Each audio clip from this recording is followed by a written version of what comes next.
Diyan duman ako. Malive na video duman ako galing ko nagapili ka sa luyot. Kung sa Ilonggo patagabang. Yata na sa Middle East why git kan sayang sa luyot pa. Tanan niya dahon buol ginatula basta mayad pa. Why git anak uyang. Diba?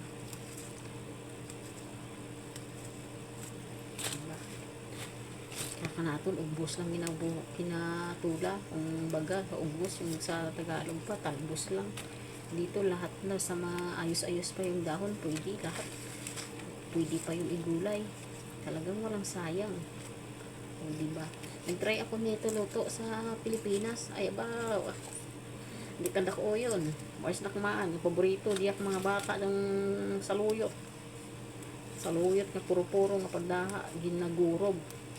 No, pero mas mabda pagdaha ka balinghoy galing ang balinghoy ta na di ba wala sa baw diya na ginasabaw o di ba tapos paborito jak bata bisa ka mga bata di ha bisa laway timo dapli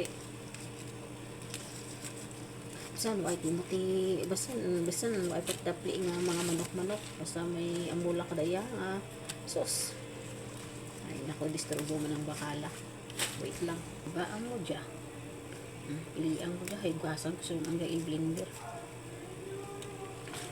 paborito dyan mga bata di ay so sabi nyo lang so ay natapli basta may amulang na daya so siya kanon yung daw ginasuyop lang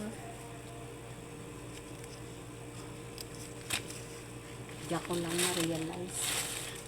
na-realize na ano yung mga bata dito yung kung ano lang yung binibigay ng magulang kung tinto na sabi kung ano lang yung nilapag na pagkain ba kung tinto na pero sa atin, ako, mga kislian. Marami ko rin natutunan dito sa ibang bansa eh. Yung pagkakaiba ng Pilipinas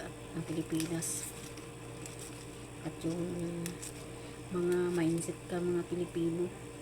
Kung mindset ka mga ibang bansa. Malalim ang mindset ng mga taga-ibang bansa puro na ay